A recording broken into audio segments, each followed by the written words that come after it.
پیش جو کوئی مسئلہ پوچھ لے حاضر ہوں ہم ان کی بارگاہ۔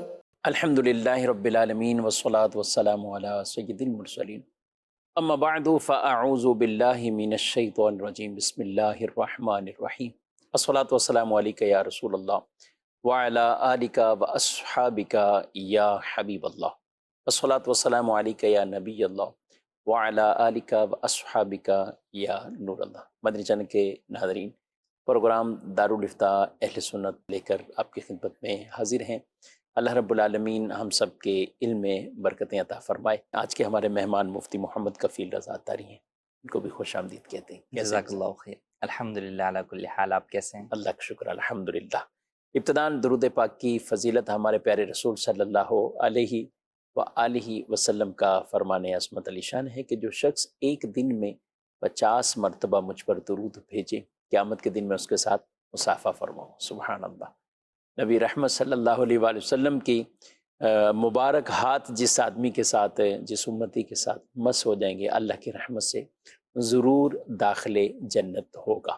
محبت کے ساتھ بارگاہ رسالت میں ایک بار ہدیہ درود و سلام، صلو علی الحبیب صلی اللہ تعالی علی محمد صلی اللہ علیہ وآلہ وسلم، صلاۃ و سلام علیک یا سیدی یا رسول اللہ وعلی آلک و اصحابک یا سیدی یا حبیب اللہ۔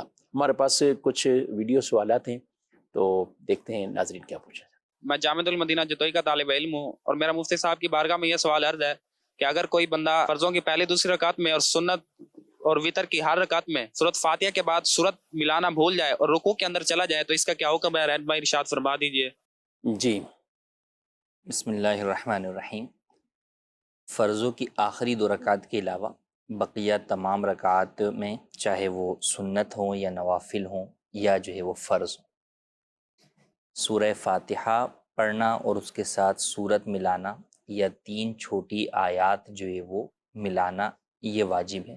تو اگر کسی شخص نے صرف سورہ فاتحہ پڑھی اور وہ جو ہے وہ غلطی سے رکوع میں چلا گیا اور رکوع میں اس کو یاد آ گیا کہ میں نے سورت یا جو ہے وہ آیات تلاوت نہیں کی، تو اس کے لیے حکم یہ ہے کہ وہ رکوع سے واپس آ جائے اور واپس آ کر وہ اپنی یہ تلاوت کرے۔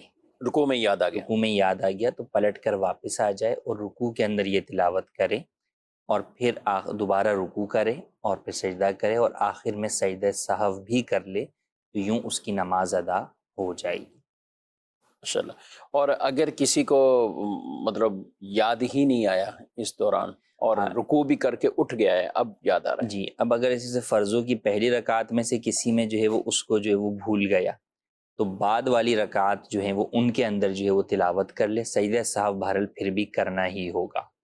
بعد والی مطلب یعنی تیسری میں، جو تیسری یا چوتھی کے اندر، ٹھیک۔ اور چونکہ جو نوافل ہیں ان میں تو بہرحال ساری ہی رکعت میں پڑھنی ہے، تو ان میں تو بعد میں پڑھنے کا آپشن ہی نہیں ہے، تو پھر اس میں جو ہے وہ آخر میں سجدہ سہو کر لے گا تو نماز ادا ہو جائے گی۔ یعنی سجدہ صاحب باہر صورت اس کو، باہر صورت سجدہ سہو تو کرنا ہوگا۔ 4 رکعت نوافل ہیں یا سنت ہیں، موقدہ ہیں، غیر موقدہ، تو وہ تو ساری رکعتوں میں ہی پڑھنی ہی سورہ رکوع فاتحہ میں ہے، تو اب یہ چھوڑ نہیں سکتے کہ بھئی رکوع میں ہو گیا چلیں اب آخر میں سجدہ سہو کر لوں گا، نہیں، بلکہ یہ واپس پلٹے اور پلٹ کر جو ہے وہ یہ اپنی اس قرات کو ادا کرے، اور پھر دوبارہ جو ہے وہ رکوع بھی دوبارہ کرنا ہوگا اور آخر میں سجدہ سہو بھی کرنا ہوگا۔ ٹھیک ہے۔ اور اس واجب پر، یعنی جو واجب ہے اس پر عمل نہ کرے تو پھر کیا ہوگا؟ ہاں، اگر قصدن جو ہے وہ اس نے اب جو ہے رکوع وہ میں یاد آ گیا، لیکن اب اس نے کہا کہ سجدہ صاحب تو ہو ہی گیا لازم، بس اس کو آپ کنٹینیو رکھتا ہوں، ہاں، تو ایسی صورت کے اندر جو ہے وہ اس کی نماز واجب الاعادہ ہوگی، دوبارہ پڑھنی پڑھنی ہوگی۔ ٹھیک ہے۔ ہر جگہ یہی ایک اصول نہیں ہے، اور یہ یہاں پہ قرات کے حوالے سے ہے، کئی اور جگہ بھی ہوتی ہیں، مثال کے طور پہ دعائے قنوت ہے۔ جی، اب دعائے قنوت کسی نے نہیں پڑھی، اللہ اکبر کرتا ہوا وہ سیدھا رکوع میں چلا گیا، چلا گیا، تو اب واپس لوٹنے کی اجازت نہیں ہے۔ اب حکم یہی ہے کہ جو ہے وہ واپس نہ لوٹے، بلکہ رکوع سجدہ مکمل کر کے آخر میں سجدہ سہو کر لے تو اس کی نماز ادا ہو جائے گی۔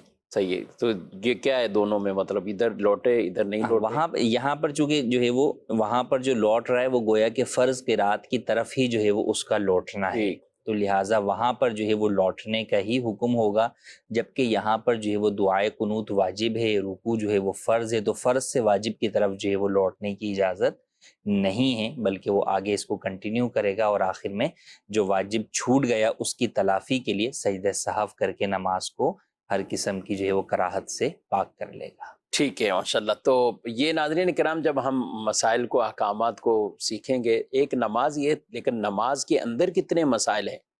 صدر الشریعہ علیہ رحمہ، آپ مفتی امجد علی اعظمی علیہ رحمہ، جب ان سے کسی نے پوچھا تھا کہ آپ نے اتنے طویل عرصے میں، وہ غالباً 14 سال تھے یا کچھ سال کو ڈوریشن بیان کیا، یعنی برسوں کی بات ہے، تو آپ نے اس میں کیا، یعنی کتنا علم سیکھا ہے، کیا سیکھا ہے؟ تو فرمایا 2 رکعت نماز پڑھنا۔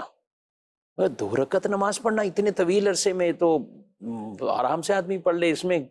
جی، تو پھر آپ نے اس سے متعلق غالباً 24,000 یہ مسائل کا فرمایا کہ میں نے اس 2 رکعت سے متعلق ہزاروں مسائل وہ گویا کہ سیکھے ہیں، پڑھے ہیں اور لکھے ہیں۔ اور صدر الشریعہ علیہ رحمہ کا اس امت پر تو ایک طرح کا بہت بڑا عظیم احسان ہے کہ آپ نے وہ شرعی اور فقہی مسائل جو اردو زبان کے اندر باقاعدہ ان کو لکھا۔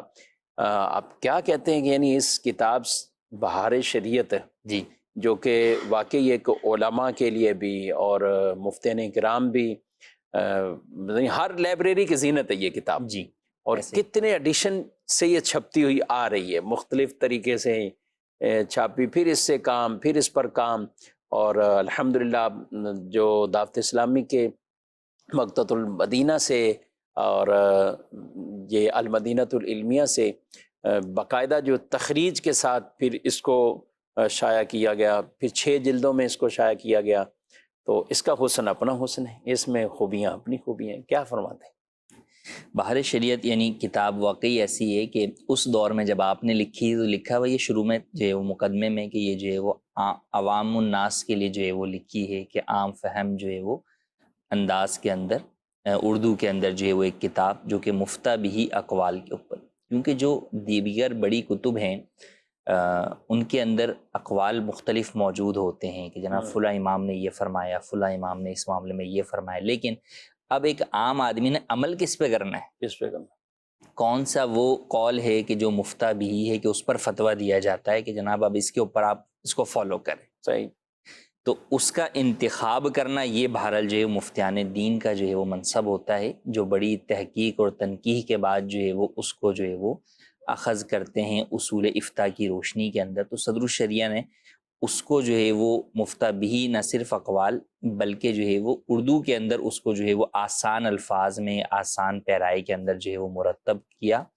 جو واقعی اس دور میں تو عوام کے لیے تھی، لیکن آج کل کے دور کے اندر علماء کے لیے بھی جو ہے وہ رہنما صورت ہے۔ اب مزید عوام کو جو ہے وہ اور زیادہ سہل کر کے دینے کی حاجت ہے، تو الحمدللہ اس کے لیے مختلف جو ہے وہ ذرائع جو ہے وہ اس کے اختیار کیے جاتے ہیں۔ امیر اہل سنت کی جیسے کتاب ہے نماز کے احکام، تو اس کے اندر جو ہے وہ انہی مسائل کو مزید اور آسان کر کے جو ہے وہ عوام کے لیے پیش کیا گیا، اور وہ جو روزمرہ کے درپیش مسائل ہیں ان کو ایک طرف پیش کر دیا گیا، ایک ہے تحقیق یا جو ہے وہ تفصیل کسی مسئلے کی وہ جو ہے وہ دیگر اور مختلف کتب کے اندر بھی ہے۔ بسا اوقات ان موضوعات کے اوپر فتاوی بھی جو ہے وہ دارالفتاء اہل سنت کے جاری ہوتے ہیں اور وائرل ہوتے ہیں کہ وہ ایسا مسئلہ جو پتہ ہے کہ بھئی لوگوں کے درمیان جو ہے وہ درپیش آتا ہے، لیکن عام طور پر جو چھوٹی کتابیں ہوتی ہیں جن کے اندر فقط مسائل لکھے ہوئے ہیں کہ بھئی یہ واجب ہے، یہ واجب ہے، یہ شرط ہے، یہ فرض ہے، لیکن اگر کسی نے ایسا کر لیا تو اب کیا حکم ہوگا اور اس کی کتنی صورتیں بن سکتی ہیں، وہ در حقیقت اسپیسیفک فتویٰ ہوتا ہے آپ کی کنڈیشن کا کہ آپ کا سوال ہے اور اس کا یہ جواب ہے، یعنی اس کو پھر آخر تک پورے اس مسئلے ہاں مکمل جو ہے وہ بیان کیا جاتا ہے۔ اس کے اندر بھی پھر آپ جب دیکھیں فتویٰ جب وائرل ہوتا ہے دارالفتاء اہل سنت کے تو اس کے اندر عربی کتب کے حوالہ جات ریفرنسز بھی ہوتے ہیں، اردو کے بھی ہوتے ہیں، اور اس کے اندر ان تمام ریفرنسز کا جو خلاصہ ہوتا ہے وہ گویا کہ اوپر جو ہے وہ جواب کی صورت میں موجود ہوتا ہے۔ تو بہرحال فی زمانہ ہمارے لیے یہ ایک بہت بڑا جو ہے وہ ایک اپرچونٹی ہے کہ ہم علم دین سیکھنا چاہیں تو بہت ذرائع موجود ہیں۔ کئی ایسے اسلامی بھائی ماشاءاللہ موجود ہیں جو عالم نہیں ہیں مگر جستجو ہے، شوق ہے، تو وہ بہار شریعت بھی پڑھتے ہیں دیگر کتب کے ساتھ ساتھ. اچھا، ہر فتوے پر بھی ان کی نظر ہوتی ہے. بالکل. ان کو شوق ہوتا ہے کہ بھئی دارالفتہ اہل سنت کا کوئی فتویٰ آیا ہے تو وہ ہماری نظر سے رہ نہ جائے. وہ باقاعدہ پڑھتے ہیں. اچھا، نہ صرف پڑھتے ہیں بلکہ ایسے بھی ہیں کہ جو پھر دارالفتہ میں آ کر سوال بھی کرتے ہیں کہ مفتی صاحب فتوے کی یہ والی لائن جو ہے نا ہمیں سمجھ میں نہیں آ رہی، یا اس میں ہمیں کوئی کنفیوژن ہے تو آپ وہ کلیئر کر دیں. تو ایسے بھی افراد جو ہے وہ موجود ہیں. تو میں آپ تمام ناظرین سے بھی یہ درخواست کروں گا کہ علم دین جو ہے وہ سیکھنے کا شوق پیدا کریں. اس کا ایک ذریعہ جہاں مدنی چینل کے یہ دارالفتہ اہل سنت کے سلسلے ہیں، وہیں جو ہے وہ اس کا ایک ذریعہ جو ہے وہ دارالفتہ اہل سنت کی اپلیکیشن پر موجود جو ہے وہ فتاوی بھی ہیں، دارالفتہ کی ویب سائٹ پر موجود فتاوی بھی ہیں، اور مختلف کلپس بھی ہیں. تو لہٰذا ان کو بھی آپ مطالعہ کریں اور پڑھنے کا شوق رکھیں. پڑھنے کا جب شوق رکھیں گے تو انشاءاللہ کئی چیزیں وہ ہوں گی جس سے ذہن آپ کا کھلتا رہے گا. اور کئی دفعہ ایسا ہوتا ہے کہ ہمیں پتہ نہیں ہوتی کوئی چیز اور ہم وہ چیز سالوں سے کر رہے ہوتے ہیں. جب پتہ چلتی ہے تو یاد آتا ہے کہ یار یہ تو میں یہ کام اتنے سالوں سے کر رہا ہوں، اس کا مطلب میری نماز اتنے سالوں سے مکروہ ہو رہی ہے یا میری نماز اتنے سالوں سے ہو ہی نہیں رہی. تو لہٰذا وہ وقت آنے سے پہلے ہی آپ علم دین حاصل کریں گے تو انشاءاللہ امید ہے کہ کئی چیزوں کے اندر آپ کو درست مسئلے سے آگاہی ہو سکے گی جس کی روشنی کے اندر آپ اپنی نماز کو بچا سکیں. جی ماشاءاللہ. دارالفتہ اہل سنت کا فیس بک آفیشیل جو پیج ہے دارالفتہ اہل سنت، تو اس پر بھی آپ ضرور اسے آپ فالو کریں اور لائک بھی کریں. اور اس میں جو بھی فتاویٰ جاتے ہیں روزانہ کے بیس پر ایک فتویٰ اور ایک کلپ جو ہے وہ وہاں پر اپلوڈ کیا جاتا ہے. تو جہاں یہ سلسلے اور یہ پروگرام یہ ہمارے علم میں اضافے کا سبب بنیں گے، وہیں مدنی مذاکرہ قبلہ شیخ طریقت امیر اہل سنت دامت برکاتہم العالیہ ان کی صحبتیں اور ان کے مدنی مذاکرے جو بھی دیکھنے والا ہوگا نا، اگر 1 گھنٹہ 2 گھنٹے 1 گھنٹہ 12 منٹ تو ہے ہی کہ دیکھنا ہے، لیکن اگر آپ اس کو پراپر کچھ مہینے دیکھیں پورا اور ذہن نصیب کے جو عالمی مدنی مرکز فیضان مدینہ آتے ہیں اور پھر آفر میں بھی بیٹھتے ہیں، تو انشاءاللہ آپ کے دل میں ایک وہ شوق تو ضرور پیدا ہوگا کہ یار ابھی تک جو ہم ایسے رہے ہیں تو ٹھیک نہیں ہے، یعنی کچھ کمی نہیں، بہت ساری چیزوں میں کمی ہے. تو ان کو کیسے صحیح کرنا ہے، کیسے ٹھیک کرنا ہے، شرعی مسائل کی اہمیت کیا ہے، اپنے دل کے اندر ایک جو حساسیت والا وہ پہلو ہے نا انشاءاللہ، تو وہ ضرور بیدار ہوگا. تو میں آپ سب سے یہی کہوں گا کہ امیر اہل سنت دامت برکاتہم العالیہ کے مدنی مذاکرے وہ ضرور آپ دیکھا کریں. انشاءاللہ علم میں بھی اضافہ ہوگا اور ساتھ یہ اہمیت بھی دل کے اندر پیدا ہوگی. کچھ SMS ہیں، ان کے جوابات بھی لیتے ہیں. نماز جمعہ کو میں جب پہنچا تو جماعت کھڑی تھی، تو میری جمعہ کی نماز ہو گئی یا نہیں ہوئی؟ جی، جماعت کھڑی ہو چکی تھی. جی ہاں. اب اس میں کئی لوگوں کے ذہن میں سوال ہوتا ہے کہ خطبہ تو ہمیں جو ہے وہ ملا نہیں ہے.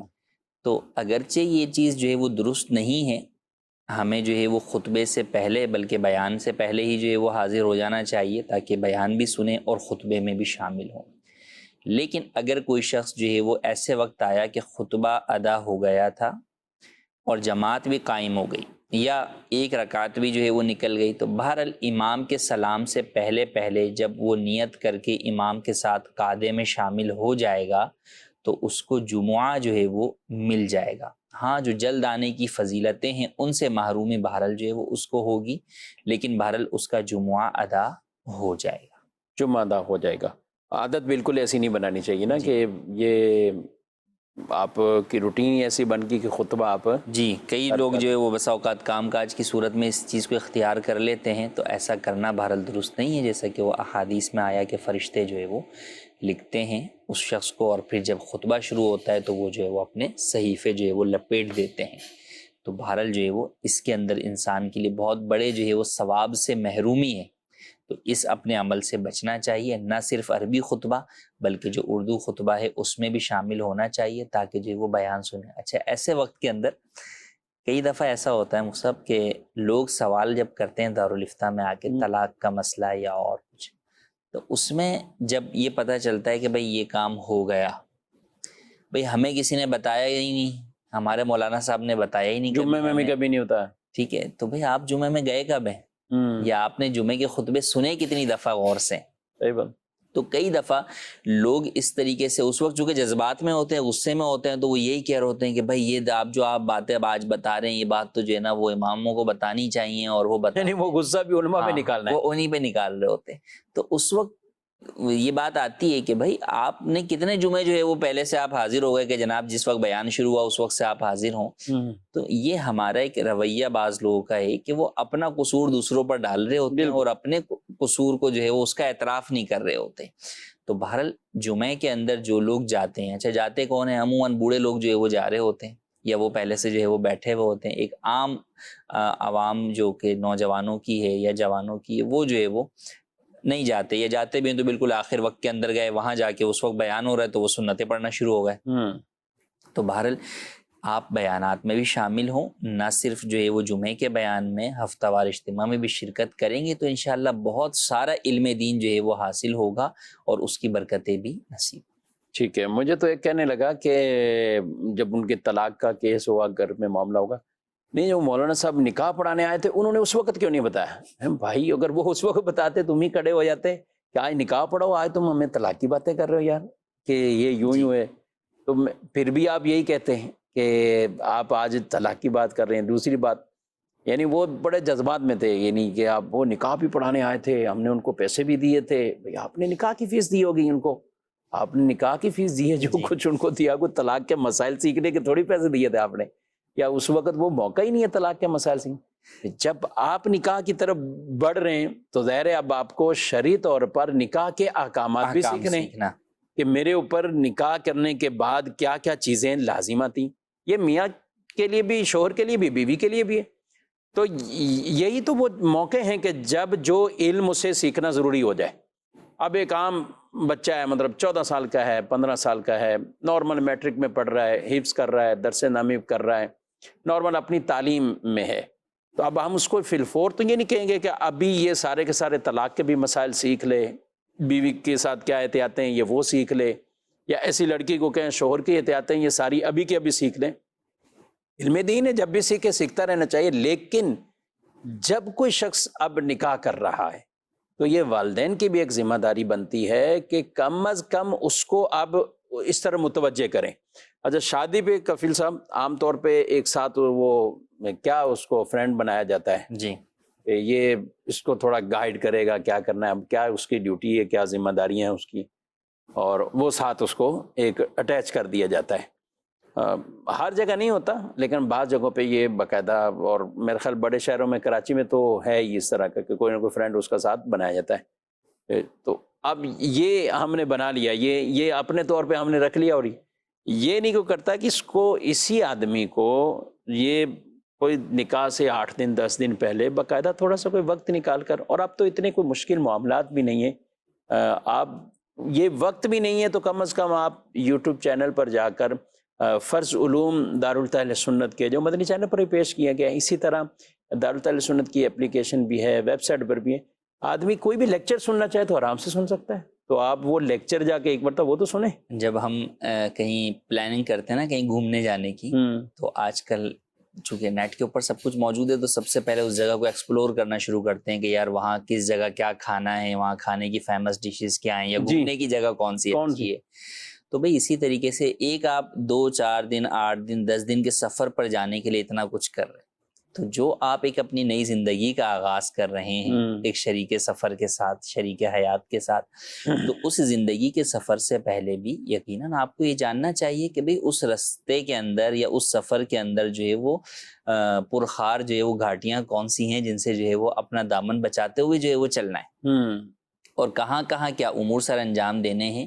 تو پہلے میں کہوں کہ بھئی کئی جگہ پر ایسا ہوتا تھا کہ لوگ کہیں کہ بھئی ہم کس سے جا کر پوچھیں، تو اب الحمدللہ عز و جل دارالافتاء اہل سنت جو ہے وہ بڑے شہروں کے اندر موجود ہے، اور جہاں موجود نہیں وہاں فون سروس کے ذریعے سے آپ رابطہ کر سکتے ہیں. تو آپ ہی فون کر لیں یا آ جائیں، اگر بالمشافہ آپ کے قریب جو ہے وہ دارالافتاء اہل سنت کی برانچ موجود ہے کہ بھئی میری شادی ہونے والی ہے، مجھے کچھ احکامات سے جو ہے متعلق گائیڈ کر دیجیے. بالکل تو وہ آپ کو جو ہے وہ بالکل بتائیں گے کہ بھئی شرعی احکام جو ہے وہ کیا ہیں، اور کن کن چیزوں سے آپ کو بچنا ضروری ہے. اور اس کا ابتدائی طریقہ جیسے کہ مفتی صاحب نے کہا کہ آپ جو ہے وہ ویب سائٹ کے اوپر جائیں تو نکاح سے متعلق احکام کا مطالعہ بھی کر سکتے ہیں اور جو ہے وہاں پر آپ سن بھی سکتے ہیں ویڈیو کے اندر کہ وہاں لیکچرز کے اندر جو ہے وہ ان تمام کو بریف کیا گیا ہے آسان الفاظ کے اندر. یوں ہی طلاق کے مسائل کو بھی جو ہے وہ آپ کو سننا چاہیے کہ بھئی کیا کیا امور ہیں جن چیزوں سے مجھے بچنا ضروری ہے. بالکل. اور یہ حکم نہ صرف جو ہے وہ شوہر کے لیے بلکہ بیوی کے لیے بھی عورت کے لیے بھی کہ دونوں ہی جو ہے وہ سیکھیں. کئی دفعہ ایسا ہوتا ہے کہ 10 سال 15 سال کی شادیوں کے بعد جب وہ آتے ہیں کہ بھئی ہم نے کل یہ مسئلہ، عورت کہتی ہے میں نے سنا یوٹیوب کے اوپر تو میں آئی ہوں، یہ بات تو میرا شوہر مجھے پچھلے 10 سال سے یہی طلاق کے الفاظ کہہ رہا ہے. 10 سال ہو گئے 10 سال ہو گئے اور ہم تو ساتھ رہ رہے ہیں، ہمیں پتہ ہی نہیں تھا ان الفاظ سے طلاق ہوتی ہے. حالانکہ ان کی طلاق کو گویا کہ 10 سال ہو گئے اور وہ جو ہے وہ اس کے بعد جو ہے وہ ناجائز طریقے سے رہ رہے ہیں.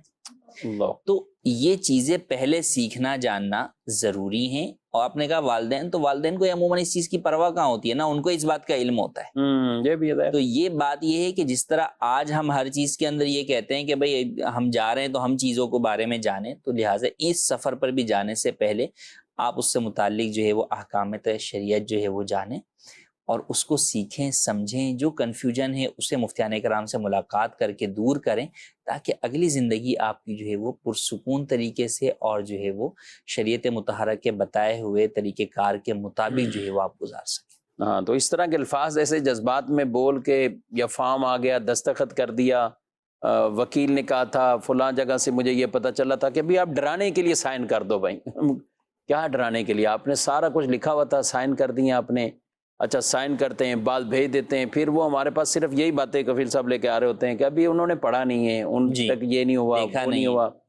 تو یہ پھر سارے ایک طرح کے عذر بہانے ہوتے ہیں. اگر کسی کے ساتھ کوئی مسئلہ درپیش ہو گیا ہے تو اب بھی یہی کہوں گا خود فیصلہ نہ کریں، آپ مفتیان کرام کے پاس وہ مسئلہ لے کے جائیں. کئی مرتبہ برعکس بھی نکلتا ہے. آپ بیوی نے اگر یہ صرف بعض اوقات ایسا بھی آتا ہے نا ہمارے پاس دارالتا میں کہ بیوی آگے دعویٰ کرتی ہے وہ طلاق بولا ہے. اچھا بھائی، اس سے شوہر سے پوچھتے ہیں تو وہ کہتا ہے بھی طلاق دے دوں گا. جی یہ بولا، اب اس نے ذہن میں بٹھا لیا کہ چونکہ یہ بولا لفظ تو بس اب کیا ختم. جی تو اس لیے جب اس کو کنفرم کریں گے تو پھر ہی جا کر اس کا فیصلہ ہوگا. تو اگر کس سے غلطی ہو بھی چکی ہے، میں تمام ان شادی شدہ افراد سے، ان نوجوان لڑکوں سے بھی جو ظاہر جو شادی ہو رہی ہے یا شادی کے قریب ہیں، یہ اس طرح کے الفاظ تو اپنی ڈکشنری سے آپ نکال ہی دیں جس میں سری الفاظ، طلاق کے حوالے سے سری الفاظ ہیں، کئی اور بھی جو طلاق کے ساتھ کئی اعتبار سے اس کے احکامات ہیں. اب فارغ کرنا کے الفاظ ہیں، آزاد کرنے کے الفاظ ہیں، چھوڑتا ہوں، آزاد کرتا ہوں، فارغ کرتا ہوں. یہ اس طرح کے بھی کئی ایسے کلمات ہیں جو ہمارے لوگوں کی زبانوں پر جو ہے وہ جاری ہو جاتے ہیں. اور پھر ظاہر ہے اس کے بعد اس کے فتاوی جات پھر لیتے ہیں، پھر جا کر ان کو پتہ ہوتا ہے کہ یار یہ ہم نے کیا کرا.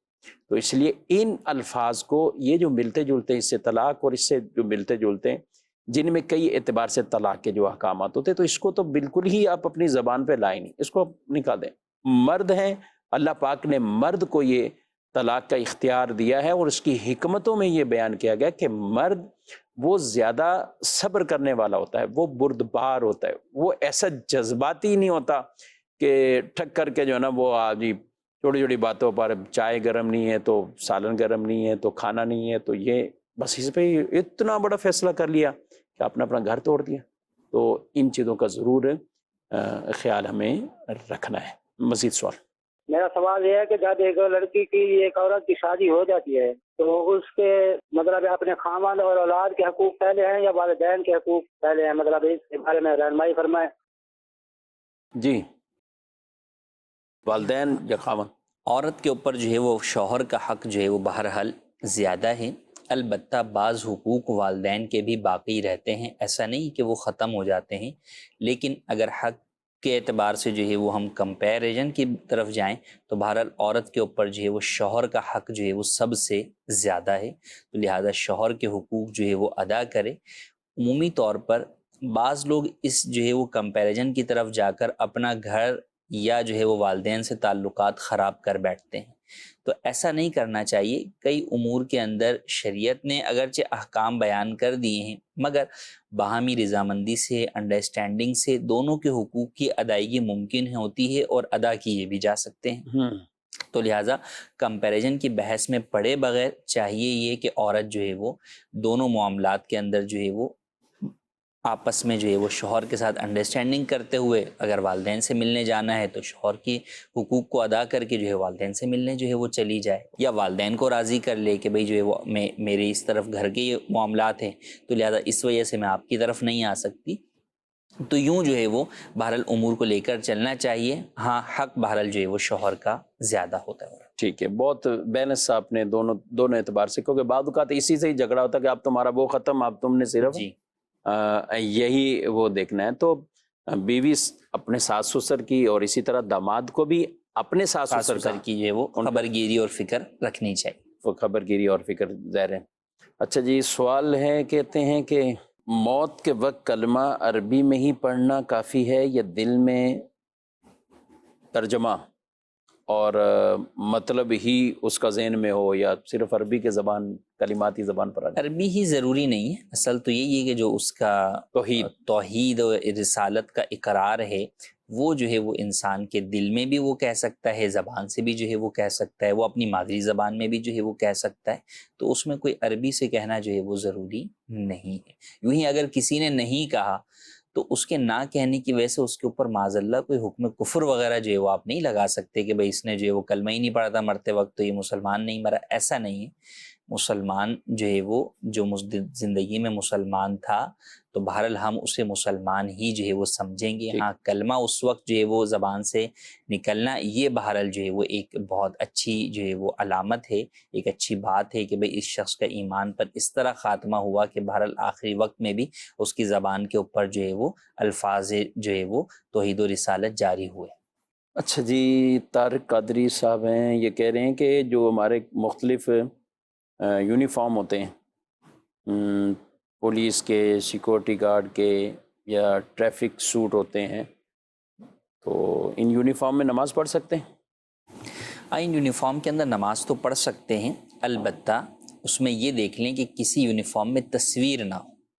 عام طور پر تو نہیں ہوتی، لیکن ہو سکتا ہے کہ بعض جو ہے وہ جو سیکیورٹی گارڈز وغیرہ ان کمپنیوں کی طرف سے ان کے اوپر کوئی مونوگرام یا اس میں اگر تصویر ہوگی اور ایسی تصویر ہوگی کہ اس میں جو کسی جاندار کی تصویر ہے جس میں اس کا چہرہ واضح ہے اور اتنا واضح ہے کہ آپ زمین پر اگر جو ہے وہ رکھتے ہیں اسے تو اور کھڑے ہو کر دیکھتے ہیں تو اس کے نقوش چہرے کے جو ہے وہ واضح ہو رہے ہیں، تو صرف چہرہ ہی تصویر، ہاں صرف چہرہ ہی اگر ہے تو بہرحال پھر وہ لباس پہن کر نماز پڑھنا مکروہ ہے، تحریمی ہوگا، ناجائز ہوگا.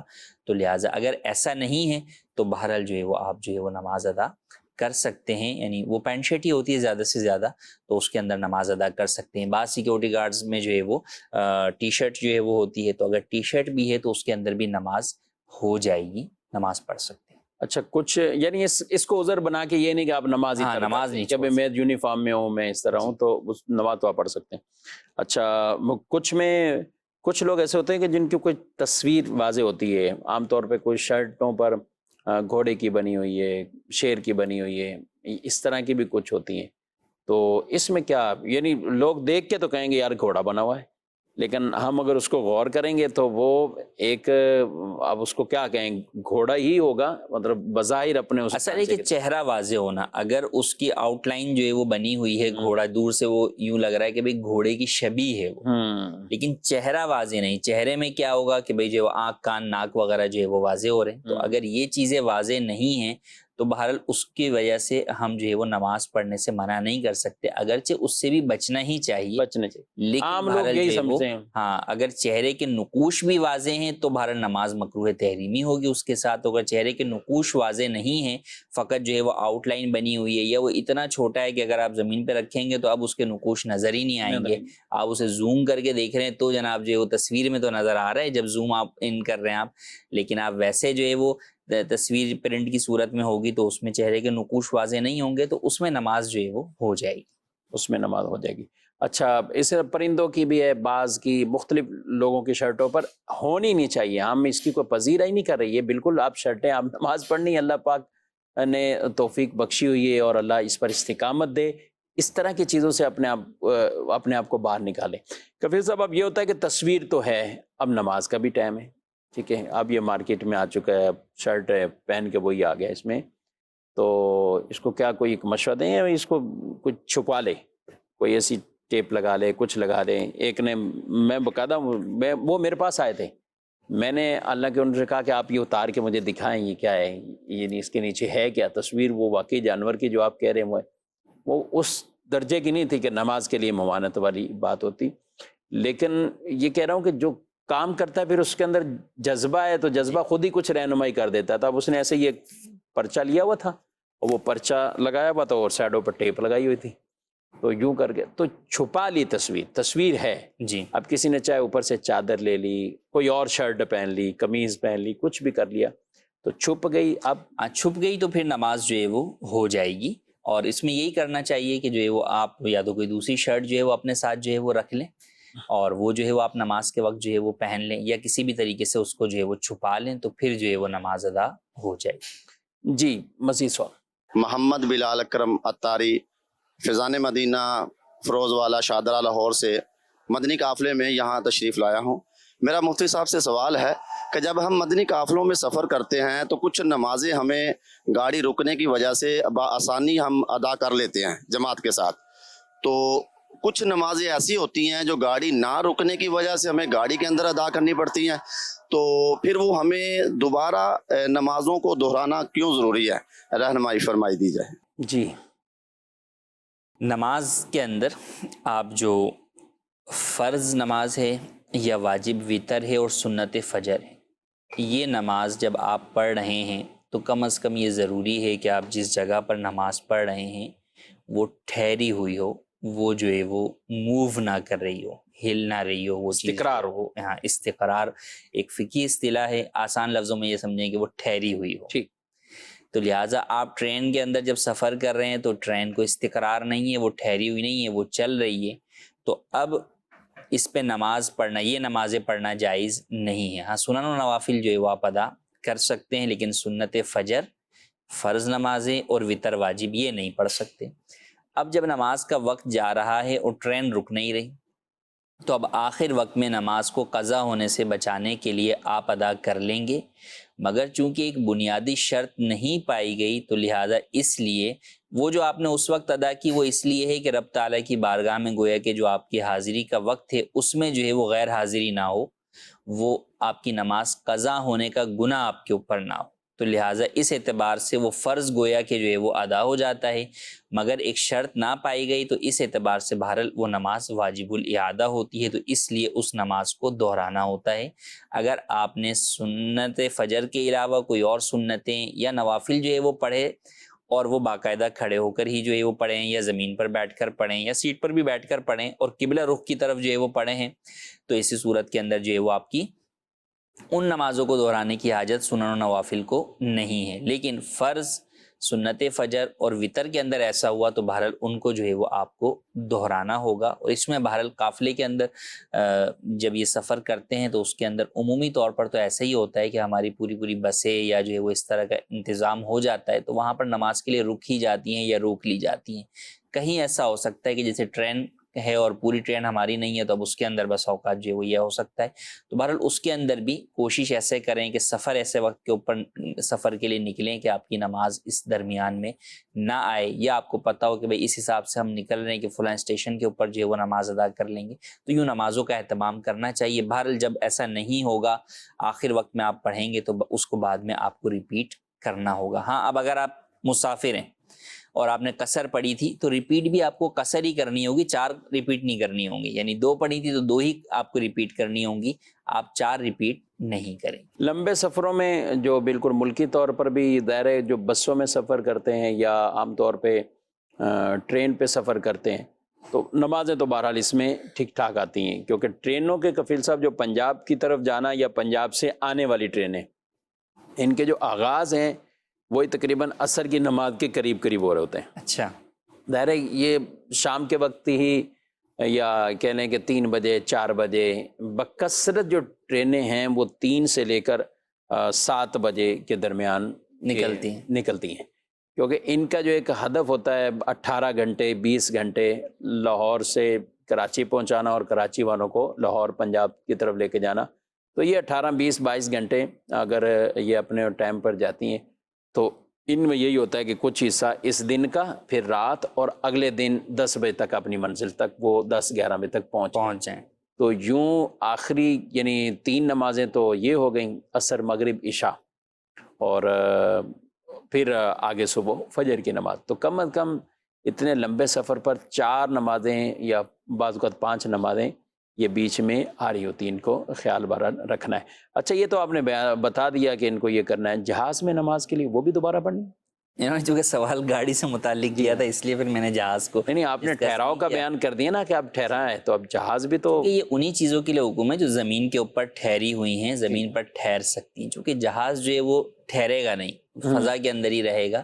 تو جہاز جب فضا میں جو ہے وہ بلند ہو گیا تو اب بہرحال اس کے اندر اگر آپ نماز پڑھتے ہیں قبلہ رو ہو کر تو آپ کی نماز ادا ہو جائے گی۔ ہاں البتہ اب اس کے اندر یہ کہ آپ کو قبلہ رو ہونے نہیں دیا جا رہا، یا آپ سیٹ پر بیٹھے ہوئے اور وہ سیٹ سے اترنے سے جو ہے وہ منع کر دیتے ہیں عملہ کہ نہیں آپ سیٹ پر ہی آپ بیٹھ کر پڑھیں، پیچھے جا کر جو ہے وہ کسی بھی خالی جگہ اسپیس میں پڑھنے کی وہ اجازت نہیں دیتے۔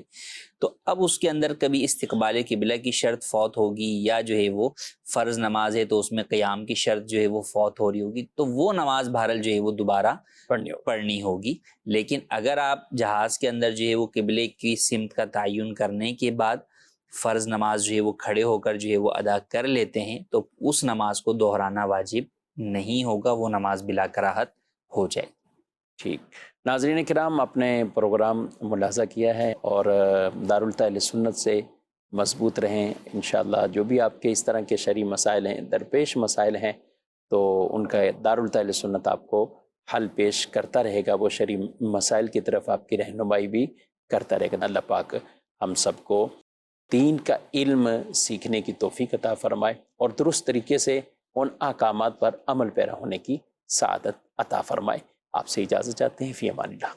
ہادی و رہنما ہمارے علماء، ہو کبھی درپیش جو کوئی مسئلہ، پوچھ لیں حاضر ہوں ہم ان کی بارگاہ۔